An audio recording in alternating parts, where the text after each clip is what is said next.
क्या आपने कभी भगवान जगन्नाथ को भिक्षा मांगते देखा है? एक रात उन्होंने ऐसा क्यों किया जिसे जानकर आपकी आंखें नम हो जाएंगी?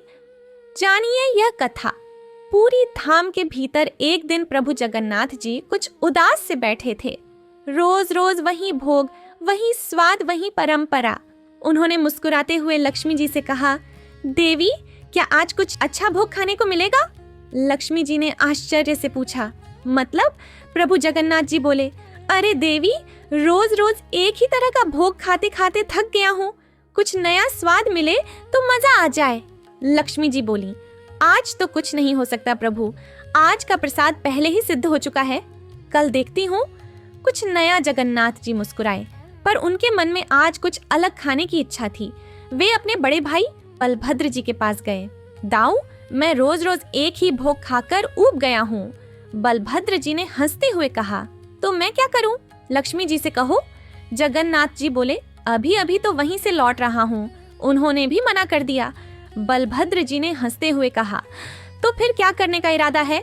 जगन्नाथ जी ने शरारती मुस्कान के साथ कहा, चलो ना दाऊ, आज पुरी के भक्तों के घर चलते हैं, वहां कुछ अच्छा मिल ही जाएगा। दोनों ने निर्धन बालकों का रूप धारण किया और पूरी नगरी में घूमने लगे। पहले वे एक धनवान व्यापारी के घर पहुंचे। दरवाजा खटखटाया। व्यापारी बाहर आया और बोला, क्या बात है बच्चों? जगन्नाथ जी बोले, श्रीमान, हम बहुत दूर से आए हैं, क्या कुछ भोजन मिलेगा? व्यापारी बड़ा कंजूस था, बोला, बिल्कुल खिलाता, पर आज तो घर में भोजन बना ही नहीं, क्या खिलाऊं तुम्हें? जगन्नाथ जी ने बलभद्र जी की ओर देखा और कहा, दाऊ, यहाँ कुछ मिलने वाला नहीं, चलो आगे। अब वे एक ब्राह्मण के घर पहुंचे। ब्राह्मण उतना धनी नहीं था पर सम्मानित था। उसने दोनों को भीतर बुलाया, आसन दिया, पर थोड़ी देर में बोला, बच्चों, आज प्रसाद सब समाप्त हो गया है, ऊपर से मेरी पत्नी भी बीमार है, ये लो जल बताशा और आगे बढ़ो। जगन्नाथ जी मुस्कुराए बोले, अच्छा अच्छा दाऊ, चलो। एक एक कर कई घर गए, पर किसी ने भी उन्हें भोजन नहीं कराया। रात का समय था, दोनों थके हारे और भूखे पूरी की गलियों में घूम रहे थे। तभी एक छोटी सी पान की दुकान दिखी। एक पान वाला बहुत गरीब था, आज उसके एक भी पान नहीं बिके थे। दोनों भाई उसके पास गए। जगन्नाथ जी बोले, काका, सुबह से कुछ नहीं खाया, क्या आपके पास कुछ खाने को है? पान वाले ने सरलता से कहा, बेटा, मेरे पास तो कुछ भी नहीं है, बस ये पान है, अगर तुम्हें चले तो यही खा लो। जगन्नाथ जी मुस्कुराए, चलेगा नहीं, काका दौड़ेगा। पान वाले ने प्रेम से 2 थालों में पान सजा कर दिए। दोनों ने आनंद पूर्वक पान खाया। जाते समय जगन्नाथ जी ने अपनी मंदिर की सोने की थाली उस पान वाले को भेंट कर दी। पान वाले ने मना किया, पर जगन्नाथ जी प्रसन्न होकर वैकुंठ लौट गए। उधर लक्ष्मी जी ने कहा, प्रभु आइए, भोग लगाइए। जगन्नाथ जी बोले, आवश्यकता नहीं है देवी, आज पेट भरा है। लक्ष्मी जी बोली, क्या खा लिया आपने? जगन्नाथ जी मुस्कुरा कर बोले, मेरे एक भक्त का प्रेम से भरा पान देवी। लक्ष्मी जी ने कहा, धन्य है आप प्रभु, धन्य है आपकी भक्त वत्सलता और धन्य है वो भक्त। सुबह जब मंगला आरती हुई तो मंदिर में हंगामा मच गया। सोने की थाली गायब थी।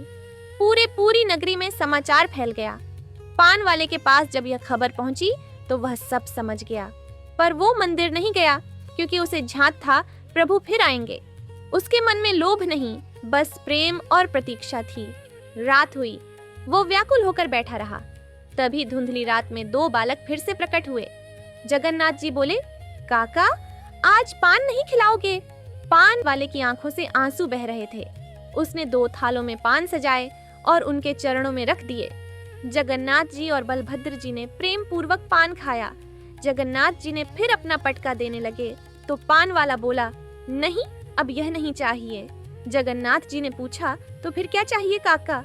पान वाला रो पड़ा, प्रभु, अब मैं जान गया कि आप साक्षात जगन्नाथ हैं और यह आपके साथ स्वयं बलभद्र जी हैं।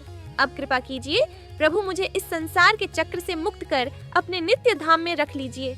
जगन्नाथ जी ने मुस्कुराते हुए अपना दिव्य रूप दिखाया। तथास्तु, और उसी क्षण वह पान वाला प्रभु के चरणों में विलीन हो गया। उसकी आत्मा सदा सदा के लिए प्रभु के नित्य धाम में निवास करने लगी। भक्ति में न धन चाहिए न वैभव, भगवान को चाहिए केवल प्रेम। सच्चा, निर्मल और निष्कपट प्रेम।